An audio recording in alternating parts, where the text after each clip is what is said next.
Doctor Sreevarma ஆயுள் தரும் ஆயுர்வேதா அறுவை சிகிச்சையில்லா குணம் ஆயுள் கால நிவாரணம். தலைப்புச் செய்திகள். பரபரப்பான அரசியல் சூழலில் தமிழ்த்தாய் வாழ்த்துடன் சட்டப்பேரவை கூட்டம் தொடங்கியது.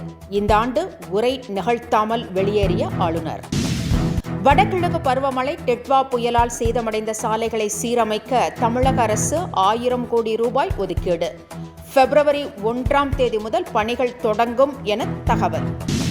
தமிழக காங்கிரசுக்கு 71 மாவட்ட நிர்வாகிகளை புதிதாக நியமித்து அதிரடி காட்டிய ராகுல்.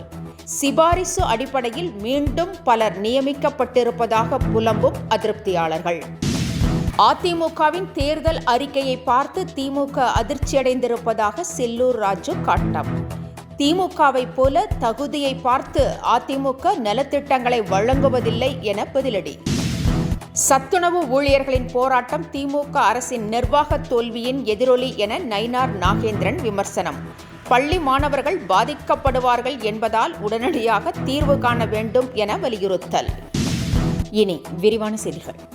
தமிழக சட்டப்பேரவை தமிழ்த்தாய் வாழ்த்துடன் இன்று தொடங்கியது. ஆண்டின் முதல் கூட்டம் என்பதால் ஆளுநர் உரை நிகழ்த்த ஏற்பாடு செய்யப்பட்டிருந்தது. ஆனால் இந்த ஆண்டும் ஆளுநர் உரை நிகழ்த்தாமல் வெளியேறினார். இந்நிகழ்வு மீண்டும் தமிழக அரசியலில் அதிர்வலைகளை ஏற்படுத்தியுள்ளது. திமுக அரசுடன் மோதல் போக்கை கடைபிடித்து வரும் ஆளுநர் அரசு தயாரித்து அளிக்கும் உரையை வாசிக்க மறுத்து கடந்த 2 ஆண்டுகளாக வெளிநடப்பு செய்து வருகிறார். இதனிடையே அவர் மீண்டும் வெளிநடப்பு செய்திருப்பது பரபரப்பை ஏற்படுத்தியுள்ளது. ஆளுநரின் செயல் அவர் வகிக்கும் பதவிக்கு அழகல்ல என முதலமைச்சர் மு.க.ஸ்டாலின் கண்டனம் தெரிவித்திருக்கிறார். ஆளுநர் அரசியல் அமைப்புக்கு மாறாக செயல்பட்டு வருவதாகவும் முதலமைச்சர் கூறியுள்ளார். தமிழ்நாடு அரசின் விதிகளுக்கு உட்பட்டு தயாரிக்கப்பட்ட உரையை ஆளுநர் வாசிக்க மறுப்பதாகவும் முதலமைச்சர் கூறியுள்ளார். வடகிழக்கு பருவமழை மற்றும் டெட்வா புயல் காரணமாக சேதமடைந்த சாலைகளை சீரமைக்க தமிழக அரசு 1000 கோடி ரூபாய் ஒதுக்கீடு செய்திருக்கிறது. பழுதடைந்த சாலைகள் இந்த தொகை மூலம் சீரமைக்கப்படும் என்றும் அறிவிக்கப்பட்டுள்ளது. மேலும் பிப்ரவரி 1 முதல் பணிகள் தொடங்க உள்ளதாகவும் தகவல்கள் தெரிவிக்கின்றன. தமிழகத்தில் கூட்டணி ஆட்சி கிடையாது என்று அதிமுக எம்பி தம்பிதுரை தெரிவித்துள்ளார். தமிழகத்தில் சட்டமன்ற தேர்தல் விரைவில் நடைபெறவுள்ள நிலையில் ஆட்சியில் பங்கு வழங்க வேண்டும் என்ற கோரிக்கையை பிரதான கட்சிகளான திமுக, அதிமுகவுக்கு கூட்டணி கட்சிகள் நெருக்கடி கொடுத்து வருகின்றன. இதனிடையே தமிழகத்தில் இதுவரை கூட்டணி ஆட்சி இருந்ததில்லை என்றும் இனியும் இருக்காது என்றும் தம்பிதுரை தெரிவித்திருக்கிறார். மேலும் வரும் தேர்தலில் அதிமுக வெற்றி பெற்று தனித்து ஆட்சி அமைக்கும் என்றும் அவர் தெரிவித்துள்ளார். அதிமுக தேர்தல் அறிக்கையை பார்த்து திமுக அதிர்ச்சியடைந்திருப்பதாக முன்னாள் அமைச்சர் செல்லூர் ராஜு விமர்சித்திருக்கிறார். சட்டப்பேரவை தேர்தலை ஒட்டி அதிரடி காட்டி வரும் இபிஎஸ் தேர்தல் வாக்குறுதிகளை வெளியிட்டு பரபரப்பை ஏற்படுத்தி வருகிறார்.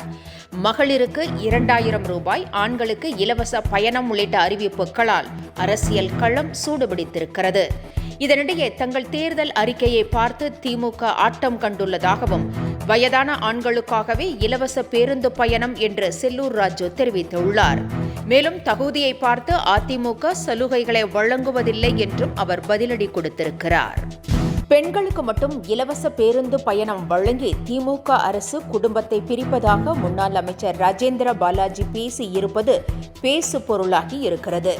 எனவே கணவன் மனைவியை சேர்க்கவே ஆண்களுக்கும் இலவச பேருந்து சலுகையை அதிமுக அறிவித்திருப்பதாக குறிப்பிட்டுள்ளார். இனி ஆண்கள் தங்கள் மனைவி அல்லது காதலியுடன் சேர்ந்து மகிழ்ச்சியாக பயணிக்கலாம் என்றும் ராஜேந்திர பாலாஜி தெரிவித்திருக்கிறார். தமிழக சட்டப்பேரவையில் இருந்து இன்று அதிமுக வெளிநடப்பு செய்தது. பேரவை இன்று தொடங்கிய போது தமிழகத்தில் சட்டம் ஒழுங்கு சீர்குலைந்திருப்பதாகவும் அது குறித்து விவாதிக்க வேண்டும் என்றும் அதிமுக வலியுறுத்தியது. அதற்கு சபாநாயகர் அனுமதி வழங்காததால் அதிமுக உறுப்பினர்கள் வெளிநடப்பு செய்தனர். அப்போது தமிழக அரசுக்கு எதிராக அவர்கள் முழக்கமிட்டனர்.